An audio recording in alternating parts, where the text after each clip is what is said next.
Ahí seguimos admitiendo y cuando quieras, Diego, arrancamos.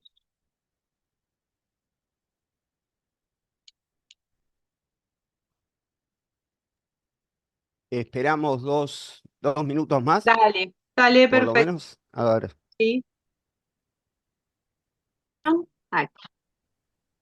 Eh, y seguimos administrando quienes se sumen. Y como bien. dije, pueden poner la pertenencia que hay desde distintos ámbitos sindicales y universidades. Bueno, mi nombre es Nuria Ape, coordino la carrera de Relaciones del Trabajo de la Universidad Nacional Arturo Jaureche. Este es el comienzo que tiene que ver con la temática. Bueno, retomamos el año pasado, ya estuvimos abordando estos temas en referencia a la ley bases, las modificaciones en el ámbito previsional, los efectos también sobre el avance del derecho de huelga y los derechos sindicales, desde la carrera y en conjunto con las cátedras de seguridad social, sindicales y derecho del trabajo, nos parecía pertinente empezar a trabajar desde nuestra casa de estudios estas temáticas desde una mirada amplia, ¿no? Que pueda permitir las voces de quienes son referentes en el tema, permitirnos también con lo local y las asociaciones sindicales que tengan también interés en participar, y también estudiantes de otras universidades, ¿no? La carrera tiene también una mirada donde compartimos con otros espacios de AUBA, UNCI, Lomas y otros que tienen la pertenencia a la carrera de Relaciones del Trabajo, y nos parecía oportuno empezar a dialogar sobre estas posibles reformas que ya se vienen hablando y se están instalando desde distintas miradas, desde lo que abarca el empleo, eh, el derecho previsional y también las reformas fiscales, para empezar, ¿no?, a difundir y a pensar en estas miradas que es importante desde la academia, pero con una mirada en el territorio y en los espacios también de trabajo. Te doy, Diego, para que continúes y presentes a Luis, que lo veo ahí ya conectado, que va a ser quien arranque con uno de los temas que bueno, muy importante que lo abordemos. Y que sepan eso, que bueno, dado el contexto pensamos hacer una siguiente actividad presencial, sabemos que estos temas es muy importante abordarlos también de manera cara a cara, pero dado los paros, las agendas, los espacios en la finalización del cuatrimestre, nos parecía oportuno arrancar de esta manera. Diego, te cedo la palabra. Bueno, perfecto, Nuria. Sí, tal cual vos lo decís, no voy a repetir algunas cosas que vos dijiste que tiene que ver con esto de la continuidad de una serie de charlas que hicimos el año pasado, precisamente, cuando se dictó el decreto 7023.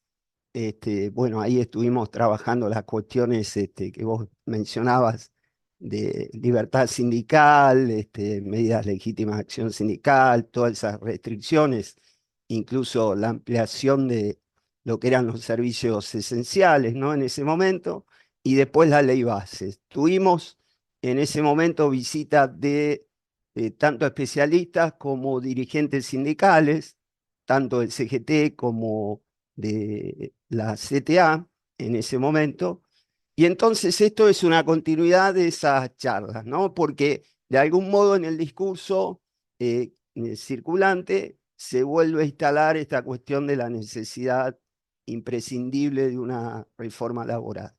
Eh, Oportunísimo en una carrera como la nuestra, donde nuestros estudiantes están directamente relacionados con la cuestión del trabajo, es más, administran de algún modo, o están muchos de ellos llamados a, si bien tiene un amplio campo de aplicación la carrera, administrar las áreas de personal, donde siempre están en juego todas estas cuestiones, ¿no? Tanto lo laboral, lo sindical, lo previsional y lo fiscal o tributario. Entonces, este, Si bien esto a esta altura del año es un poco complicado, porque ya la mayoría de los estudiantes están tratando de cerrar las materias, los docentes cerrando notas, haciendo recuperatorios, encontramos la necesidad de poder arrancar, porque esto indudablemente es probable que se trate en el periodo extraordinario, ¿no? De hecho, bueno, hoy hubo novedades, como es la reunión del Consejo del Salario Mínimo Vital y Móvil y el ofrecimiento de un aumento de 4.000 pesos de incremento, y que fue rechazado por las centrales sindicales, y también la reunión de lo que es el Consejo de Mayo, donde se discutirían parte de estos proyectos de reforma. Entonces, le voy a dar la palabra a Luis Roa, que es abogado laboralista, es docente también y es asesor del Ministerio de Trabajo de la provincia de Buenos Aires. Para nosotros es un gran gusto que esté tanto él como Diego García de ATE-ANSES, que después de Luis va a intervenir él. Es un gusto que pueda participar en nuestra UNAC y en nuestra carrera. Así que no hablo más y le paso directamente la palabra a Luis. Si estás ahí, Luis. Sí, buenas tardes, gracias Diego, gracias Nuria. Eh, Agradecido por la invitación, no solamente por la carrera de Relaciones del Trabajo, sus docentes y profesores, sino a toda la universidad y fundamentalmente porque es un baluarte de la universidad pública, gratuita y de excelencia, como son las universidades del llamado conurbano, ¿no? Esa maravillosa mezcla entre excelencia académica e inclusión social.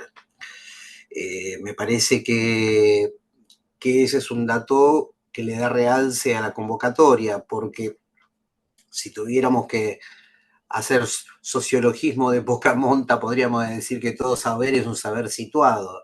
Todo depende de dónde se dicen las cosas.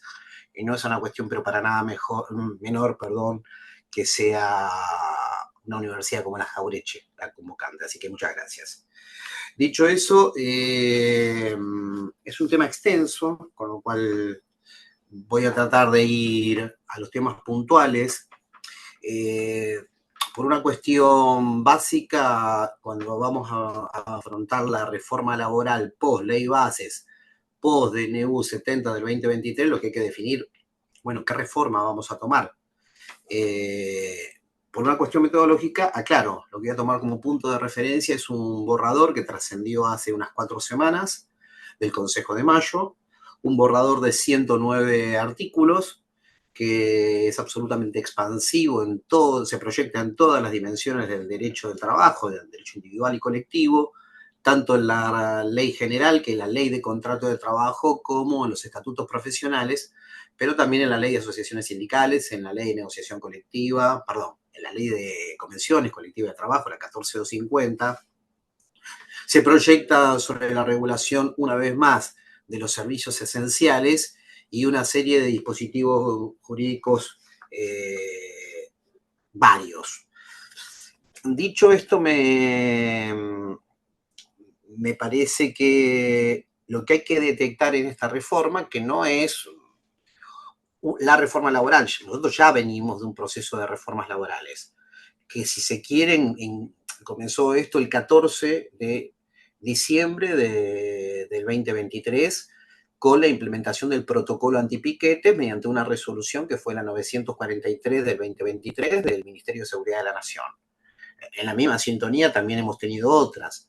Del mismo modo que hay un protocolo antipiquetes, un año después se regula el protocolo antibloqueo, que especifica y relocaliza y territorializa un dispositivo represivo, pero específicamente en los bloqueos y en el ejercicio de las medidas de acción directa en fábricas. Me estoy refiriendo a la resolución 893, que crea el Comando Unificado de Seguridad Productiva, que son susceptibles de ser incorporados en él todos los parques industriales del país, pero sobre todo aquellos donde hay jurisdicción federal, Nuestra provincia tiene varios de esas jurisdicciones federales, sin ir más lejos, la estación de cualquier tren es jurisdicción federal, la autopista es jurisdicción federal, un depósito fiscal de la aduana es jurisdicción federal. Digo esto porque pareciera algo que queda solamente en la capital federal.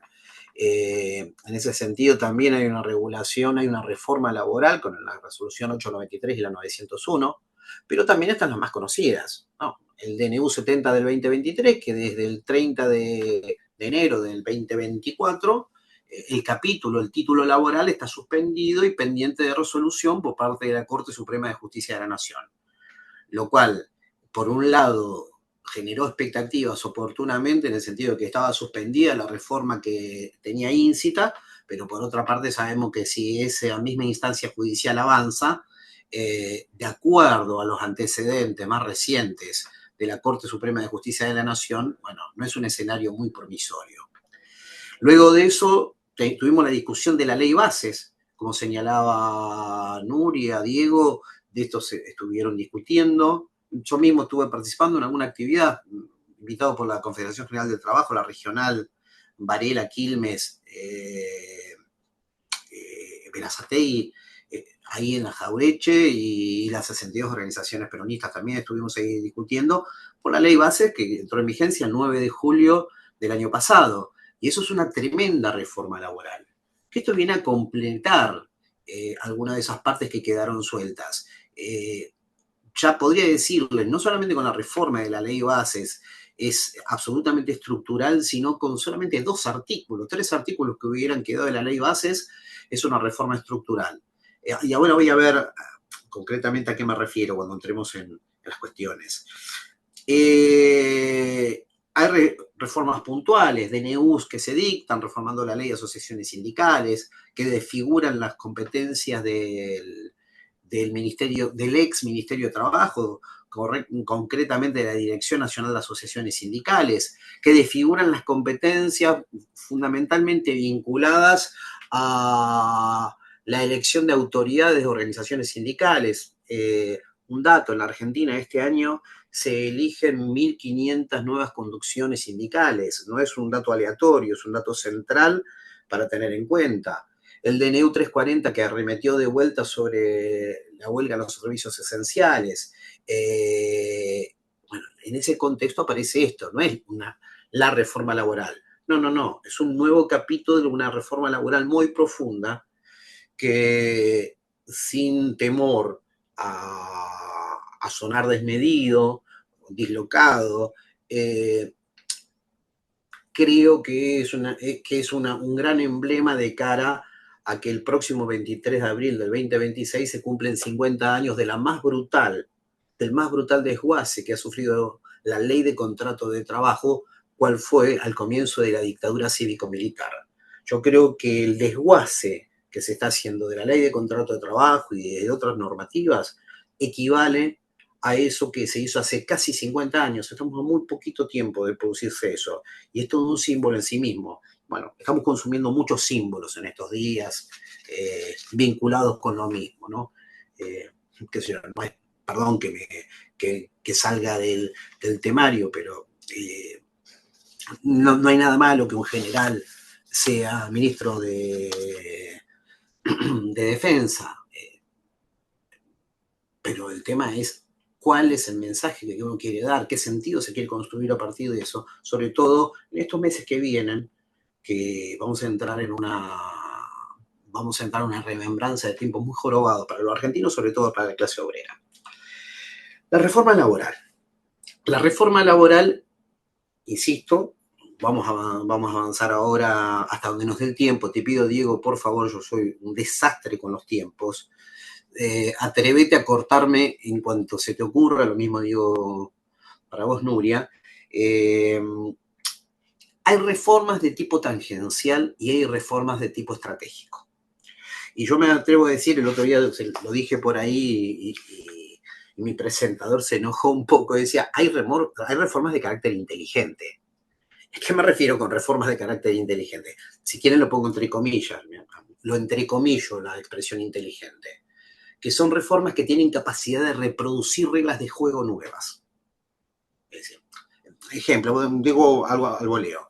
Claro que es absolutamente perjudicial y peyorativo para los derechos de los trabajadores que la indemnización por despido se disminuya y se limite en 10 años de antigüedad.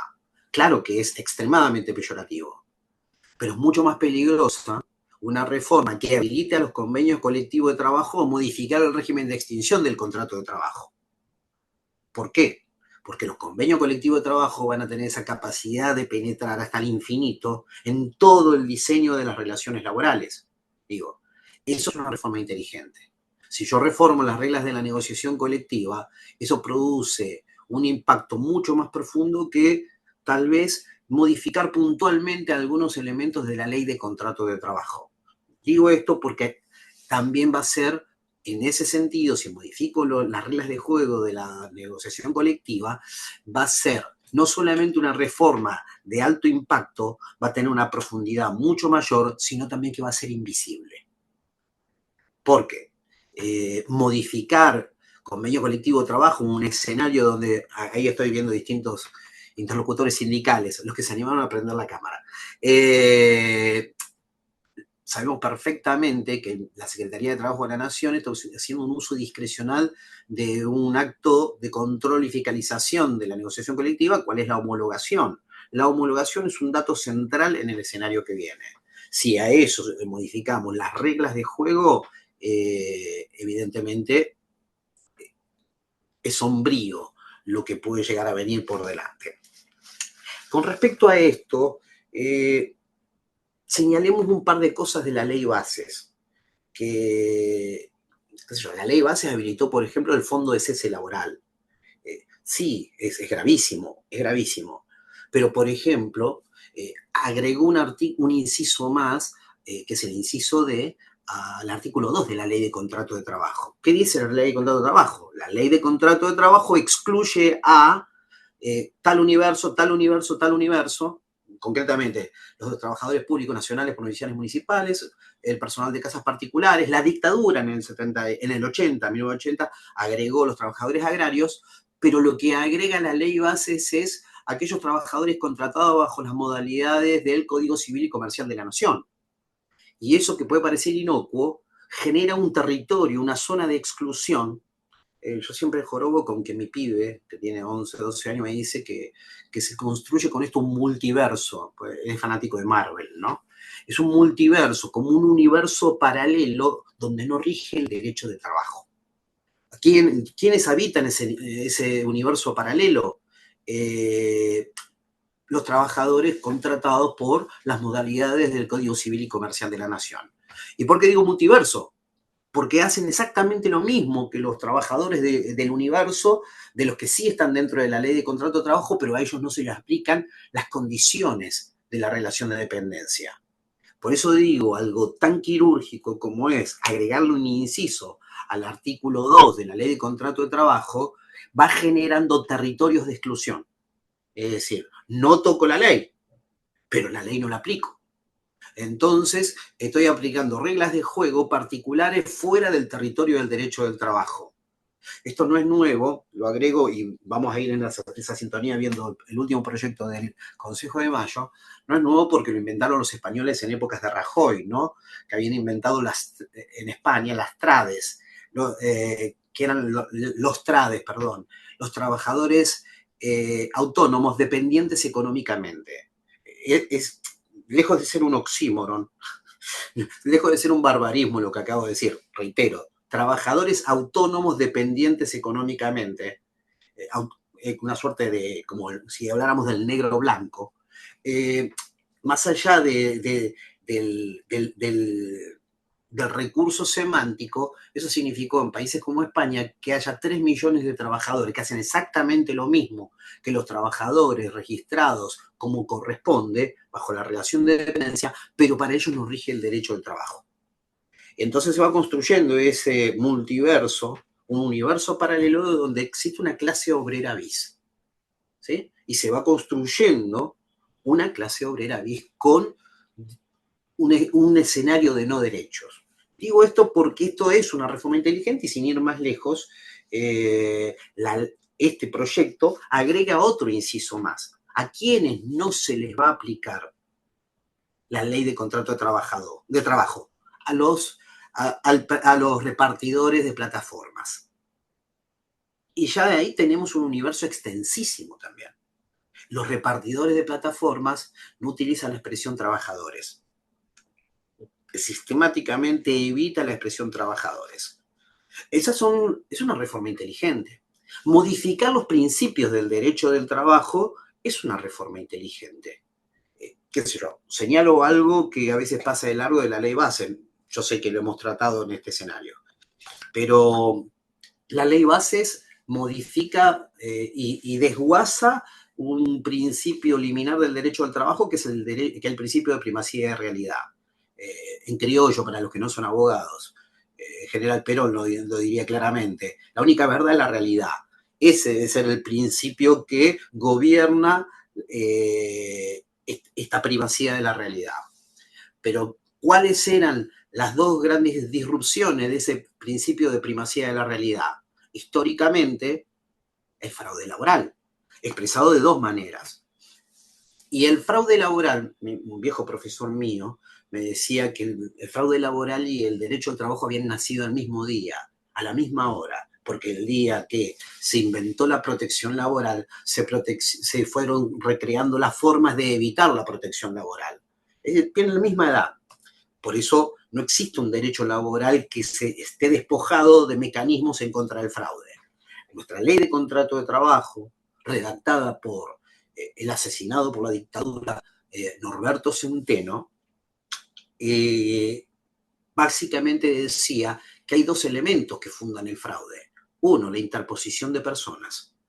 Dos, la utilización de figuras contractuales no laborales.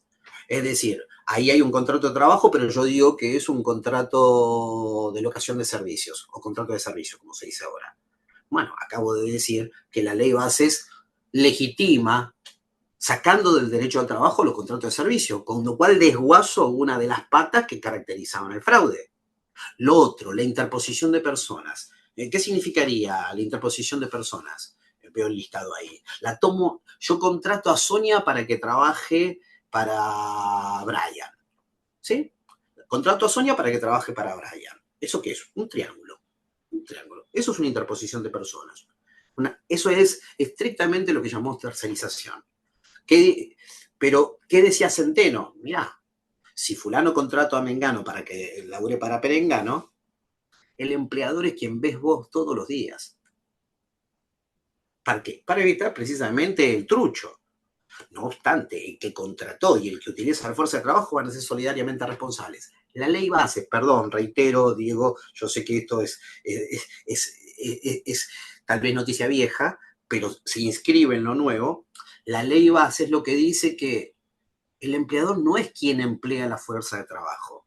La ley base dice que el empleador es quien registra el vínculo. ¿Qué sé yo? Viene el señor X, registra el vínculo y el empleador es él. Ni yo que lo contraté, ni Perengano que utilizó la fuerza de trabajo. Entonces, limito la registración a una cuestión meramente formal. Destrozo todo el dispositivo que constituyó el derecho al trabajo, porque estoy legitimando, peor, legalizando la figura del testaferro laboral. Con lo cual no existe el principio de primacía de la realidad, porque yo puedo utilizar los testaferros como figura legal y yo puedo utilizar figuras contractuales no laborales como me plazca, porque es un territorio ajeno al derecho del trabajo. Bueno, en esta línea avanza el Consejo de Mayo. Y yendo ya a los temas y empezando a peinar hasta donde nos dé y después haremos unas caracterizaciones finales, reitero, Diego, cortame cuando vea que tenga que ir redondeando. Mentime también. Sentite habilitado a eso porque si no, yo no uso recibo, por eso. Tranquilo, Luis. Sí, estamos bien. Yo te voy avisando. Tomemos una primera cuestión. ¿Excluye de la ley de contrato de trabajo a los trabajadores de plataforma? Es decir, los trabajadores de plataforma no están, no dice en ningún momento trabajadores de plataforma. Habla de repartidores independientes. Es más, tiene un capítulo entero que regula, como si fuera un estatuto profesional, que regula el yo le agrego el nombre, el trabajo de los repartidores de plataformas, y dice que tienen que expandir el sector de economía de plataforma. El objetivo es la expansión del sector de economía de plataformas y la independencia del repartidor. Son los dos objetos de la regulación. Es decir, esa finalidad es la que persigue. No reconocer relaciones de dependencia ni nada. Esto sería una suerte de estatuto de servicios personales de transporte, estoy leyendo, y reparto y mensajería utilizando plataformas tecnológicas. Todo un mamotreto regulatorio en el cual rige el Código Civil y Comercial y la igualdad de partes, y el objetivo, reitero, es la expansión del sector de economía de plataformas y la independencia del repartidor. No hay una sola referencia a la condición del trabajador. En ningún momento hay una sola referencia a la expresión trabajo. Y esto es particularmente sugestivo porque en el mismo proyecto de 109 artículos hay una treintena de artículos que refieren a los trabajadores, y bien digo, a los trabajadores profesionales, ¿sí? Como médicos, como enfermeros profesionales, técnicos dentales, odontólogos, fonoaudiólogos, musicoterapeutas, trabajadores sociales, terapistas ocupacionales, contadores, digo esto para las profesiones más reconocidas dentro de las profesiones liberales, trabajadores sociales, terapistas ocupacionales, no sé si lo dije, licenciados en administración, ahí va, licenciados en economía, actuarios, traductores públicos, geólogos, kinesiólogos, fisioterapeutas, licenciados en nutrición, sociólogos, abogados, escribanos públicos, médicos veterinarios. Regula el trabajo de estos trabajadores profesionales independientes. Fíjense, los repartidores de plataformas no son considerados trabajadores, ni se considera lo que hacen trabajo, pero sí el que hacen todas estas profesiones liberales. Yo coincido que son trabajadores también. El tema es que es sugestivo en el escenario en que estamos. Después vamos a ver qué hace con respecto a estas profesiones. O lo digo ahora directamente porque falta de tiempo. Elimina la matrícula profesional. ¿Un médico? Sí. ¿Un abogado? Sí. ¿Un contador? Sí. Elimina la matrícula profesional. ¿Cuál va a ser la condición para ejercer una profesión en la Argentina? La expedición de un título otorgado por una universidad. Esto es ciertamente escatológico porque sabemos que el poder de policía con respecto a los títulos tiene dos dimensiones. Uno, el Ministerio de Educación, sobre todo, tiene el gobierno de la titulación. Es el que va marcando la cancha en torno a la titulación y ejerce un poder de policía de carácter federal sobre ello. Bueno, ese va a ser el único gobierno que va a existir.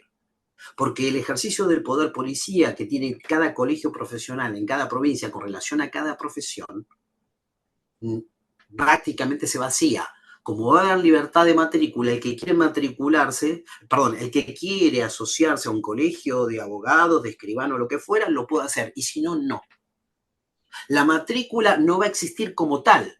Uno va a decir, ¿y quién controla el ejercicio profesional? Nadie. Ya hay avanzadas en este sentido. Digo esto, y esto es escatológico. Por un lado, los repartidores independientes no son trabajadores ni lo que hacen es trabajo, y por otro lado, con la excusa de que se atenta contra la libertad de trabajo, eliminan la matrícula.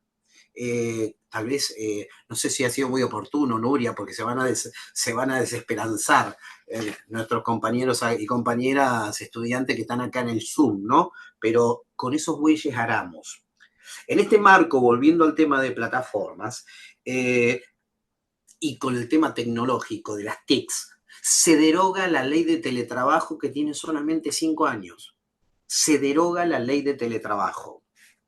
Yendo a los principios, recién hablábamos del principio de primacía de realidad, se modifican con respecto al principio protectorio dos reglas. La del indubio properario. ¿Qué dice la ley de control de trabajo? Que en caso de duda sobre la interpretación o alcance de un hecho o un derecho, se estará por la interpretación o alcance más favorable al trabajador.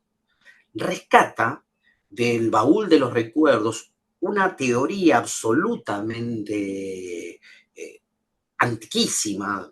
Creo que la última vez que leí sobre eso es algún libro del año 1985, 86. Dice que el indubio properario, es decir, determinar cuál es el alcance de una norma o de un hecho, y en ese caso estar a favor pronunciarse a favor del más favorable, recupera la teoría de la duda insuperable. Que el juez va a poder utilizar el indubio properario solamente cuando tuviera una duda, pero absolutamente insuperable, que no le queda otra alternativa, como una suerte de ley del último recurso. La vacía por completo.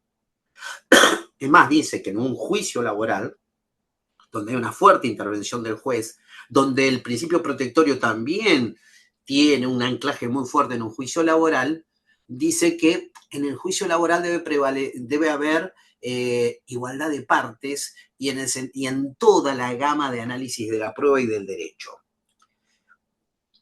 El proyecto promueve, en todos los borradores que vi, el proyecto promueve la renuncia de derechos. Recién Diego mencionaba algo que es clave. Mencionaba que había una reforma, que había una propuesta del gobierno de aumentar 4.000 pesos el salario mínimo vital y móvil. Ya sabemos cómo va a terminar eso. Mañana va a salir un decreto donde va a fijarlo de oficio, lo va a dictar directamente el Poder Ejecutivo como lo hizo las 4 veces anteriores. Es la quinta vez que se va a dictar un salario mínimo vital y móvil directamente, no por la negociación del Consejo del Salario Mínimo, sino lo impone el Poder Ejecutivo. ¿A dónde voy?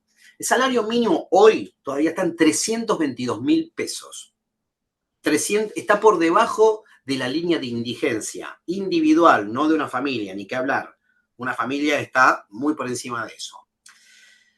Pero también hay un impacto muy fuerte en los salarios de carácter convencional. Estamos con paritarias que no se homologan aumentos que vayan más allá de la inflación, con lo cual hay un retroceso que se parece mucho a la década de los 90. No hay paritarias, no hay salario mínimo vital y móvil como punto de referencia.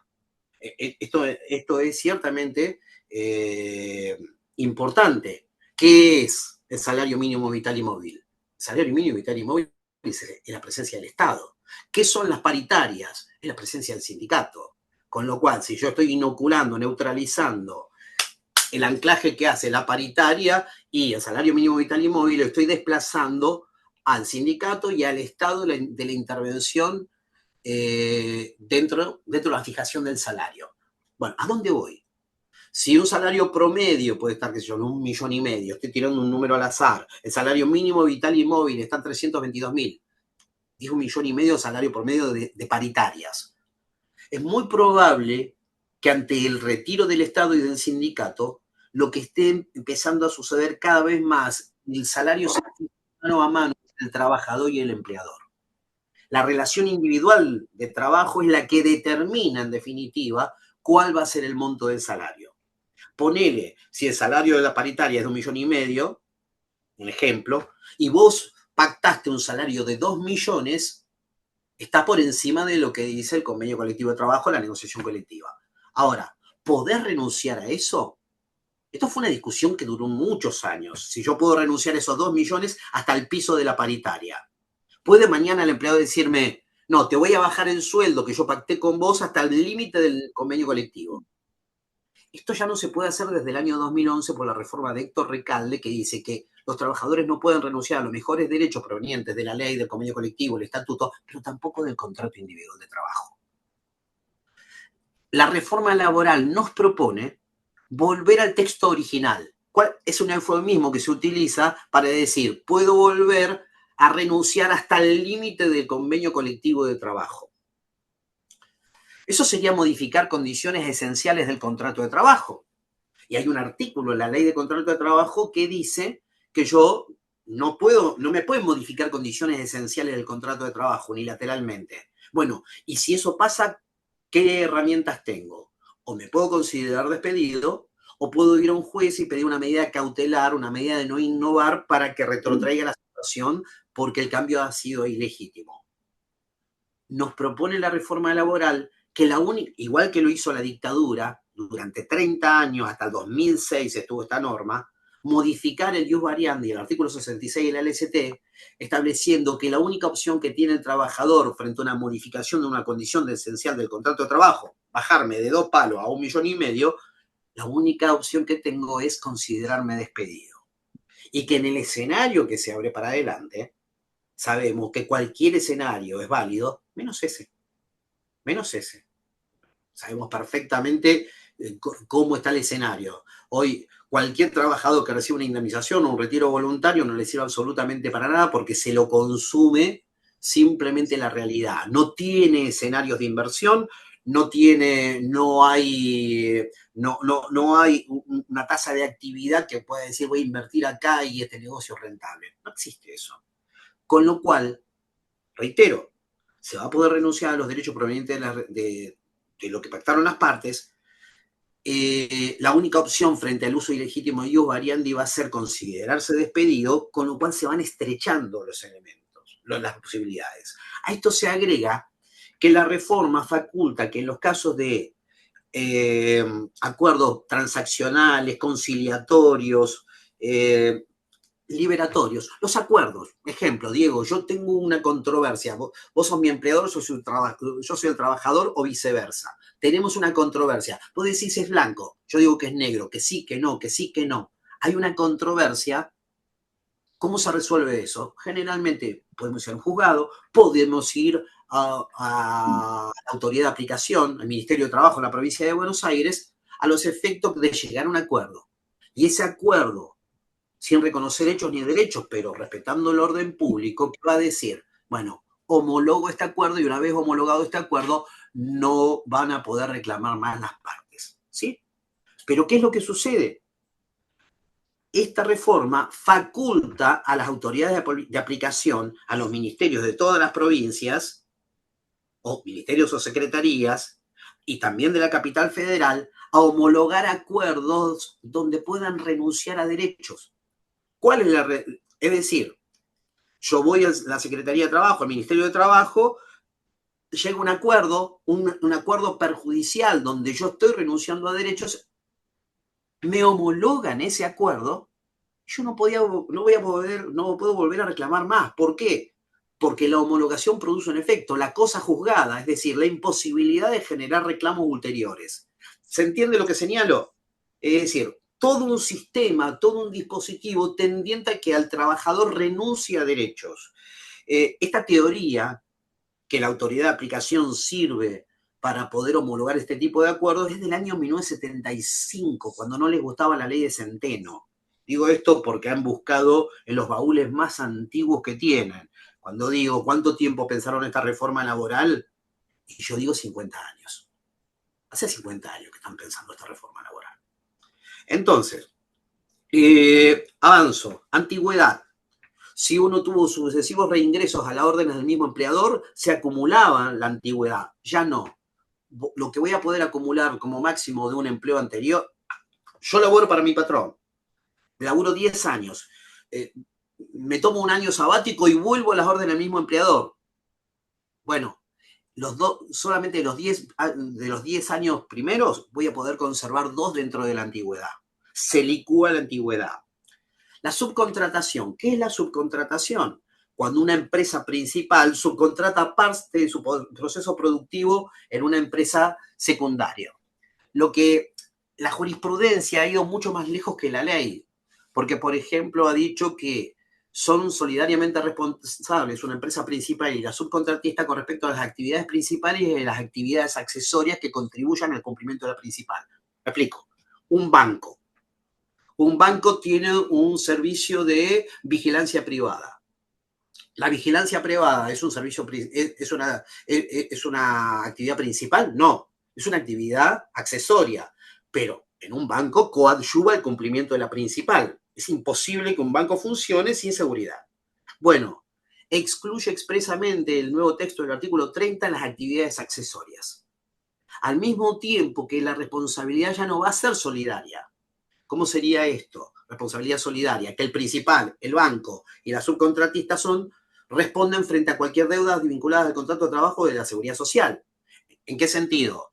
Yo puedo ir el 100% contra el banco, el 100% contra el subcontratista, 50 y 50, 70 y 30, lo que le gusta el Fernet, perdón la digresión, vos podés armarlo como quieras. El punto es que ahora no va a ser una responsabilidad solidaria, sino va a ser sutilmente, dice, una responsabilidad solidaria y subsidiaria. Con lo cual, primero vas a ir contra la subcontratista y cuando veas que ahí no hay nada para reclamar, recién ahí podés ir contra el banco. ¿Se entiende esto? No es responsabilidad solidaria, sino solidaria y subsidiaria, con lo cual modifica todo el dispositivo. ¿Qué más? Registración laboral. Elimina todos los libros. Deroga el libro del artículo 52. ¿Cómo era el esquema de registración laboral? Por un lado, un trabajador se registra ante el Sistema Único de Registración Laboral. ¿Cuál es? El alta temprana, que era la AFIP, ARCA, ahora, ¿no? Pero por otra parte, había una materialidad de registración que se daba por el libro que cada empresa tenía que tener. Es decir, puede ser un libro, podía ser hojas móviles, podían ser distintos dispositivos, incluso tecnológicos. El tema ahora es que ese libro se deroga. ¿Y cómo sé si un trabajador está registrado? Simplemente si tiene el alta temprana. Entonces eso modifica radicalmente varias cosas. Primero, elimina todo tipo de materialidad en el control. Porque ya no voy a estar esperando el veedor, iba a decir, el inspector laboral, que me manda el Ministerio de Trabajo local. No, todo se controla desde Buenos Aires, la centralidad del Poder Federal, y le quito el poder de policía a las provincias y a la ciudad de Buenos Aires. Al tiempo que despojo de materialidad todo el sistema de registración. Acá caen el libro del artículo 52, la libreta de trabajo del personal de casas particulares, de locos, el libro único de personal de las pequeñas y medianas empresas, el libro del trabajo agrario, el libro de trabajadores a domicilio, todos los sistemas registrales caen. Es decir, ¿cuál va a ser el elemento determinante para ver si alguien está registrado o no? Simplemente estar inscripto en ARCA. A su vez deroga presunciones que tiene la ley de contrato de trabajo. Es decir, hay 3 artículos muy valiosos en la ley de contrato de trabajo, del 53 al 55, que dicen que frente a requerimiento judicial o administrativo de los libros laborales, si el empleador no los pone a disposición de la justicia o de la autoridad de aplicación, le hace al Ministerio de Trabajo, esto equivale a una presunción en favor de los reclamos del trabajador. Les voy a decir algo para que se entienda bien esto. Los 2 tipos de juicios más comunes son el reclamo de empleo no registrado y las horas extras que no me pagan, ¿no? Pero a la vez son 2 situaciones que son extremadamente difíciles de probar. Yo tengo un juicio por empleo no registrado. ¿Qué es lo que inicio la demanda? ¿Qué pido? Que el empleador me ponga a disposición el libro del artículo 52, donde constan todas las circunstancias de la relación laboral. Y alguien me va a decir, ¿pero para qué pedís eso si el empleo no está registrado? ¿Qué vas a tomar de ahí? No. Yo lo que quiero ver es si me presenta el libro primero, si me lo presenta, y segundo, si está legalmente confeccionado, porque si no está legalmente confeccionado o no me lo presenta, opera una presunción en favor del trabajador, ¿se entiende? Es una forma de encontrar una presunción. Lo mismo pasa con las horas extras. Hay un registro que se exige desde mitad de 1929, el artículo 6, inciso C de la 11.544, la ley de jornada de trabajo, que dice lo mismo. Si no me presentan al registro de horas extras, se va a presumir que el trabajador tiene razón. ¿Se entiende? Esto tiene un impacto en el juicio. Por eso es muy importante. Se derogan esas presunciones. Se elimina el sistema de formación profesional que se había introducido como título 2, capítulo 8 de la Ley de Contrato de Trabajo. Todo el sistema de formación y capacitación profesional, que era un articulado que estaba a continuación del artículo 88 y no tenía número, lo deroga. Y se modifica por algo.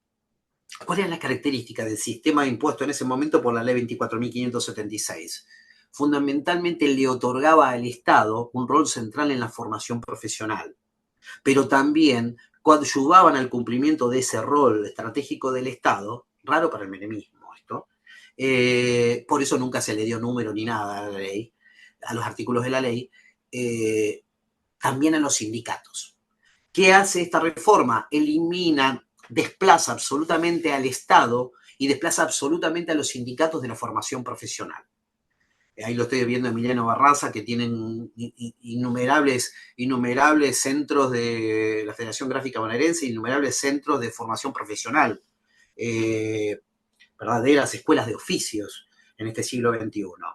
La remuneración amplía el listado de los beneficios sociales. ¿Qué son los beneficios sociales? Los que están contemplados en el 103 bis. Ergo, estamos hablando de rubros remuneratorios que la ley dice que no son, que han sido cuestionados desde el año 2010 por sucesivos fallos de la Corte Suprema de Justicia de la Nación, desde el fallo Pérez Condisco en adelante. Pero agrega nuevos rubros que van a ser considerados no remuneratorios. La prepaga, los tickets canastas, los tickets restaurant vuelven, el retorno de los muertos vivos, los clubes, los pagos de clubes, los pagos de membresía de gimnasios, el celular, el dispositivo o el consumo del dispositivo, el automóvil, el vehículo o el uso del vehículo. Y así sucesivamente una serie de rubros que van a ser caracterizados como beneficios sociales. ¿Qué estoy diciendo? No voy a computarlo para las horas extras, no voy a computarlo para las vacaciones, no voy a computarlo para aguinaldo, y Dios no quiera. Tampoco lo voy a computar si existe una indemnización por despido. Elimina las propinas como forma de remuneración. Elimina las propinas como forma de remuneración. Esto viene de la mano de un DNU que se dictó el año pasado y que pasó desapercibido. El Poder Ejecutivo, con la excusa de que ya nadie dejaba propinas porque nadie tiene efectivo, habilitó a las plataformas a mercado Pago a dejar la propina. Pero de paso Cañazo dijo que la propina no era más remuneratoria. Como la gente no tiene efectivo, dijo la propina no es más remuneratoria. No sé qué tiene que ver una cosa con la otra, pero aprovechó la situación y esto va en la misma línea. Elimina la propina y escuchen bien, la participación en las utilidades. La participación en las ganancias que están en el 110, 111 de la LST, los elimina como forma de remuneración. Habilita a los convenios colectivos a fijar un salario dinámico. ¿Qué cornos es un salario dinámico? Salario de destajo. Es decir, el piso, el salario garantido que tiene un convenio colectivo va a ser una escala muy pequeña, con escasa movilidad.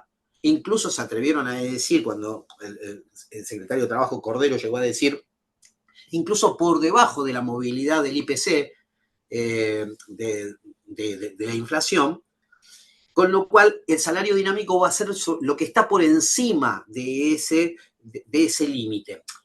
En rigor, significa que el salario básico garantizado va a ser muy pequeño y lo que va a ir fluctuando es el salario en función de la productividad, en función del destajo. Es decir, formas de la remuneración que se han ido superando a lo largo del siglo XX, la primera parte del siglo XX. Estamos a 100 años de la eliminación prácticamente del salario de destajo. Creo que estaba en el pliego de pedidos cuando se crea la Federación Obrera Argentina en 1902. Era lo que le reclamaba la CGT en 1943 al entonces coronel Perón, que el 27 de noviembre creaba la Secretaría de Trabajo y Previsión, la eliminación del trabajo de destajo. ¿Por qué el trabajo de destajo? Porque cuanto más trabajo, más cobro, es cierto. Pero si en un escenario donde el salario está deprimido, esto obliga ¿a qué? Obliga a ir a trabajar y no tomarme las licencias. Obliga a ir a trabajar, pase lo que pase. Me obliga a trabajar enfermo porque lo que yo necesito es parar la olla. Eso es lo que sucede. Ni qué hablar, lo veo ahí a Emiliano, lo veo ahí a Ordóñez, al compañero de SADOP de Córdoba. Obliga incluso a que cuando una organización sindical dicta una medida de acción directa, a ir a trabajar igual. Porque no puedo soportar la circunstancia que me descuenten el día porque me parte al medio. Porque hoy no es solamente el ancla sobre el tipo de cambio real lo que detiene la inflación, es fundamentalmente el salario. Volvemos, Diego, a lo que dijiste al principio. No es un tema menor que el salario mínimo vital y móvil esté donde está y los salarios de convenio estén donde estén con la herramienta de la homologación de la Secretaría de Trabajo. Se autoriza el pago en moneda extranjera. Se modifican los recibos de sueldo. Un dato, este gobierno avanza sobre una verdadera batalla ideológica. ¿Por qué lo digo? Porque obliga a que los recibos de sueldo pongan no solamente todos los rubros que se pagan en concepto de remuneración, no solamente el salario de bolsillo y el salario bruto, sino también aquellas obligaciones que tiene el empleador derivado de las contribuciones patronales. Aclaro, las contribuciones patronales no forman parte del salario, pero va a obligar a que figuren en el recibo de sueldo. A ver, esto en rigor, ¿qué significa? Ir creando sentido en los trabajadores cuando vean el recibo de sueldo. Mira, todo esto es lo que paga el patrón por mí. Y cuando lea, mira, ¿cuánto se lleva el sindicato? ¿Cuánto se lleva la obra social? Es construcción de sentido, es batalla ideológica pura. Deroga la gratuidad de la cuenta sueldo, deroga toda prescripción con respecto a la cantidad de retiros, determina que las retenciones que realiza el empleador sobre la remuneración relativas a cuotas de afiliación o cuotas solidarias, cuando el empleador tiene que retener la cuota de afiliación, debe contar con la autorización expresa mes a mes del trabajador. Esto ya lo había hecho el DNU 70 del 2023. Yo estoy afiliado y cada mes que me quieren descontar la cuota sindical tengo que autorizar expresamente y por escrito. Eso es poco menos que un incordio. Esto puede durar 2 meses. Al tercer mes el trabajador dice, me desafilio. Es así de sencillo. Jornada de trabajo, licencias, vacaciones. Las vacaciones, como siempre, deberán otorgarse entre octubre y fin de abril, pero de común acuerdo, las partes pueden fijarlas en cualquier momento del año. Mi viejo profesor decía que hay dos expresiones que no existen en el derecho al trabajo. 1, el mutuo acuerdo. 2, opción del trabajador, porque prevalece la voluntad del más fuerte. No existe, es un eufemismo. No existe la libertad del trabajador. Me hago cargo de lo que digo. A mi juicio, la libertad del trabajador surge cuando muere el contrato. Cuando muere el contrato surge la libertad del trabajador. Fíjense que los juicios son cuando muere el contrato, no mientras perdura. Es decir, es una relación de poder la relación laboral. Bueno, las vacaciones podrán ser otorgadas en cualquier momento del año, en definitiva. Podrán fraccionarse en periodos no menores de 7 días. Con respecto a otra de las licencias, la licencia por maternidad, la madre podrá transferir los últimos 15 días de su licencia al padre. La ley de contrato de trabajo dice que los padres tienen 2 días de licencia por paternidad y la madre tiene 90, que es todo un despropósito. Si dice eso la ley de contrato de trabajo, claramente lo que nos está diciendo quién cuida al bebé y quién no. Eso está diciendo, está formateando una sociedad. Pero lo que sucede es que lejos de subir esos 90 días a los 126, que desde hace 60 años se está exigiendo la Organización Internacional del Trabajo, que habla de 18 semanas, es decir, 126 días, seguimos en los 90 días y en vez de incrementarle el tiempo al padre, repartimos lo de la madre, así la recuperamos lo antes posible para el trabajo. Es decir, repartimos lo que ya hay, miseria. Cuando la OIT habla de 126 días, es de 18 semanas, desde 1966, es decir, hace 59 años. ¿Qué más? Habilita los convenios colectivos de trabajo a poder regular bancos de horas. ¿Qué significa el banco de horas?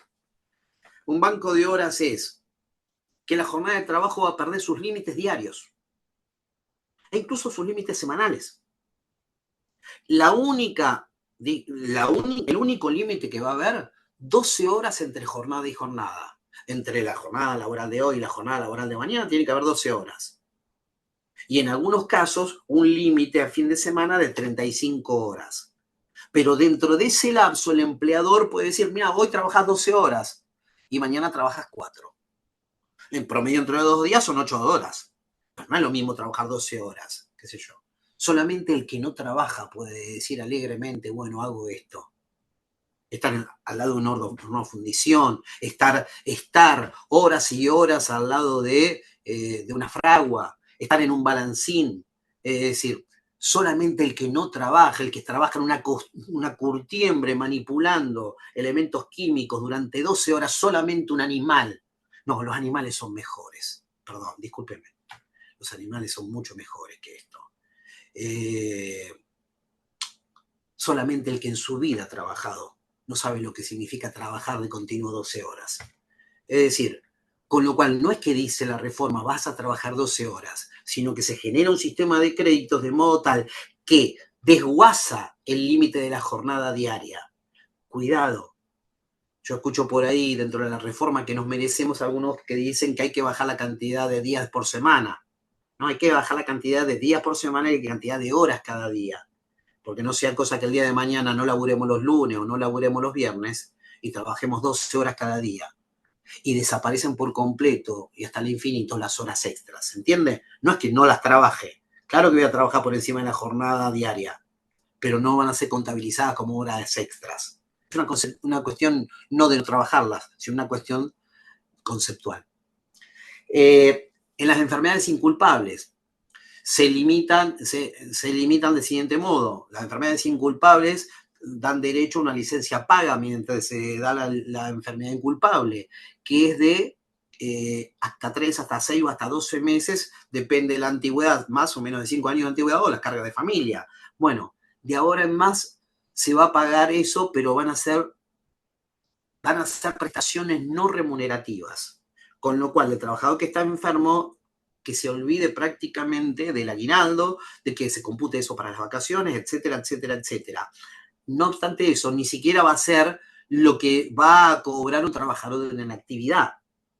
Va a equivaler al 80% de la remuneración neta, pero no va a tener carácter remuneratorio. Esa es la reforma que se trae el régimen de enfermedades inculpables. Hay infinidad de concejales, diputados, legisladores, senadores que ejercen cargos públicos en el orden nacional, provincial y municipal. La ley de contrato de trabajo establece un sistema de reserva de puesto. Se deroga. El empleador no va a tener más la obligación de reservarle el puesto a quienes ejerzan cargos públicos en el orden nacional, provincial o municipal. Con respecto a la transferencia del establecimiento, es decir, un establecimiento, tengo una fábrica, la transfiero a un comprador. Eran solidariamente responsables. El que transfiere y el adquirente. Ahora, si el comprador, si el sucesor instrumentó todos los medios a su alcance para ver si el antecesor tenía deudas o no con los trabajadores, si utilizó todos los recursos a su alcance, se exime de responsabilidad. La verdad, esto es escatológico. Yo hice todo lo posible, pero no pude detectar deudas, con lo cual estoy eximido de responsabilidad en tanto soy el sucesor. Vayan, impídanselo al otro que ya ni la fábrica tiene, es decir, ya ni siquiera puede responder. No tiene con qué, porque está descapitalizado. Extinción del contrato de trabajo. Deroga la potestad del trabajador de renunciar al empleo, que en muchos lugares se hace ante el Ministerio de Trabajo o la Autoridad de Aplicación. Habilita a las autoridades administrativas de trabajo o al Poder Judicial a homologar los acuerdos de extinción por mutuo acuerdo. ¿Qué es la extinción por mutuo acuerdo? Me van a entender inmediatamente. Los retiros voluntarios. En los retiros voluntarios, perdón, Emiliano, te tomo ahí. Vos trabajás para mí, Emiliano. Yo soy tu patrón. Vos no me soportás más a mí, yo no te soporto más a vos. Taza, cada cual a su casa. Bueno, eso es la extinción del contrato de trabajo por mutuo acuerdo.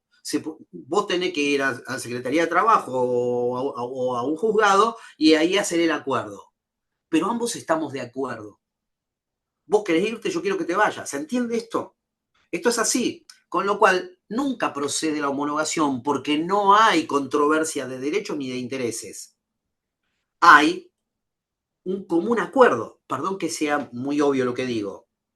Digo esto porque muchos dicen, ya que estoy en el Ministerio de Trabajo, ya que estoy en un juzgado, ¿por qué no homologan y así después no podemos reclamar más?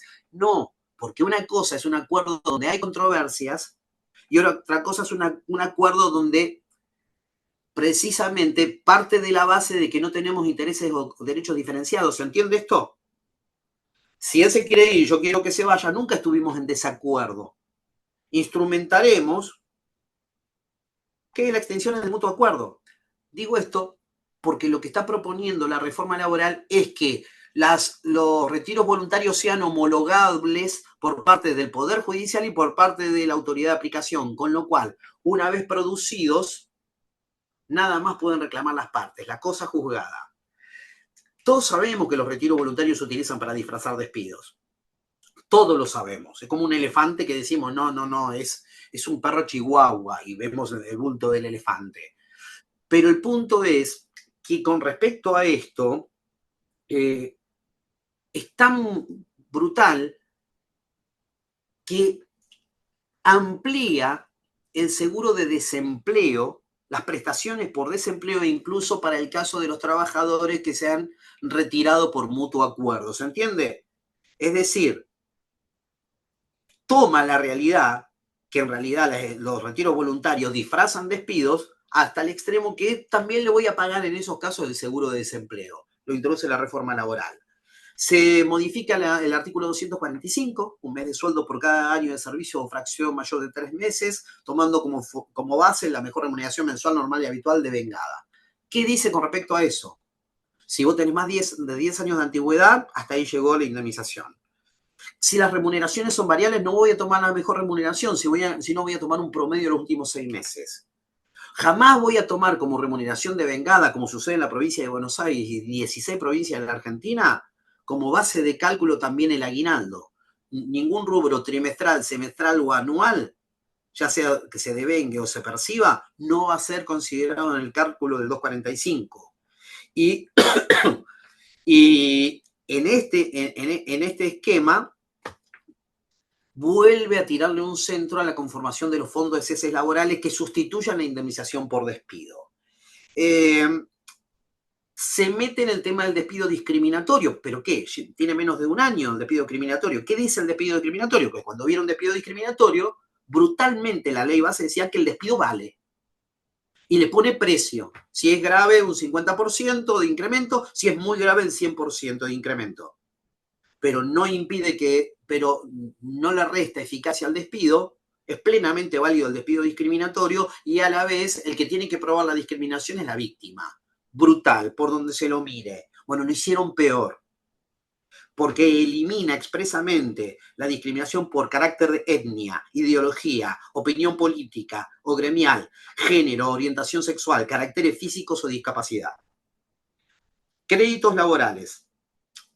Modifica el esquema de la intimación a jubilarse.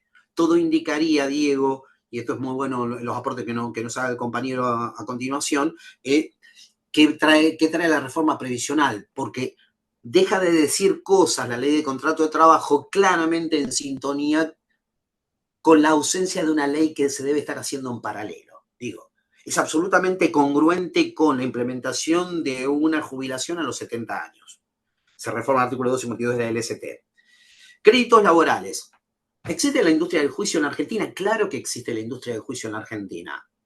Si yo tengo un trabajador en una empresa, lo echo y no le pago indemnización. Eso me recomienda el abogado de cualquier empresa. ¿Por qué? Porque los juicios duran 6, 8, 10 años y la inflación licúa todo. Es maravilloso ser patrón en la Argentina. Claro que existe la industria del juicio laboral. Bueno, reduce las tasas de actualización de los créditos laborales por debajo de la inflación.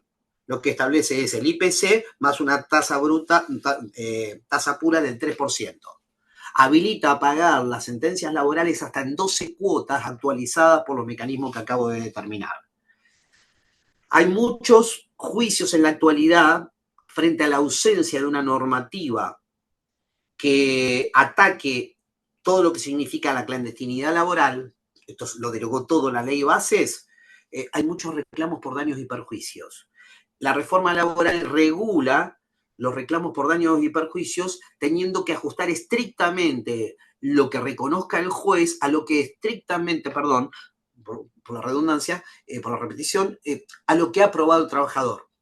No obstante, si el trabajador probó exactamente todo el daño sufrido por el trabajo clandestino, autoriza a los jueces a reducir, a atenuar el monto de la condena de acuerdo a la situación de la empresa.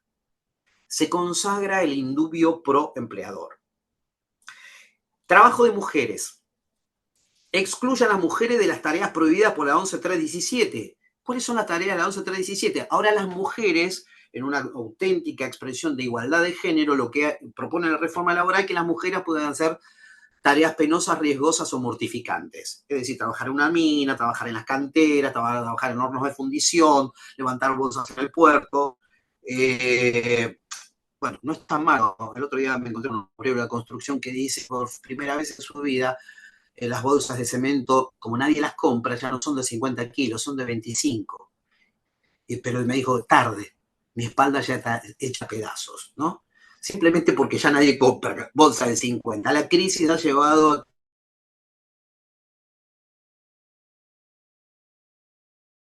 5 kilos. A la vez se deroga el descanso al mediodía de las mujeres, el 174 de la LST, y la prohibición de trabajo a domicilio de las mujeres. Es decir, supuestamente en un diseño de igualdad.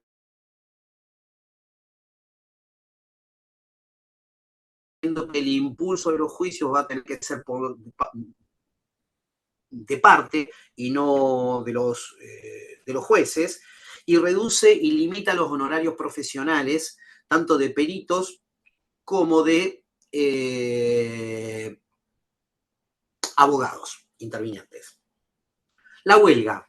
Estoy yendo en un tobogán, Diego, como para ir cerrando Sí, y Luis, te paso iba a lo que justo a comentar que estamos en una hora, pero está tan interesante, tanta data que estás tirando que no te queríamos cortar, así que vos manejá el tiempo que resta, pero yo llevas creo que una hora de exposición.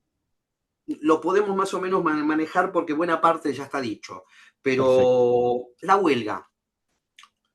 Volvemos sobre algo que intentó el decreto 70 del 2023. Volvemos sobre algo que ya intentó el DNU 340 del 2025, que fue rechazado por parte del Parlamento. Es decir, regular el sistema de la huelga en los servicios esenciales.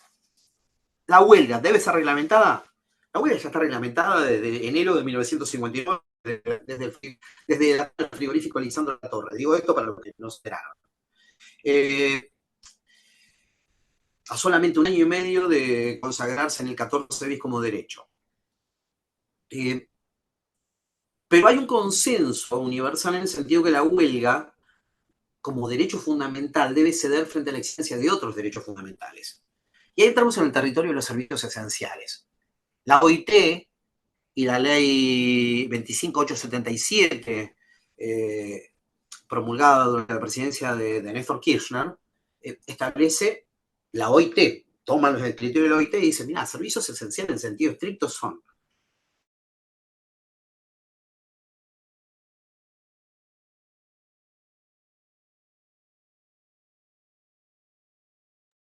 Hola Luis, ¿estás ahí? No sé si quedó congelado el resto. ¿Escucha bien?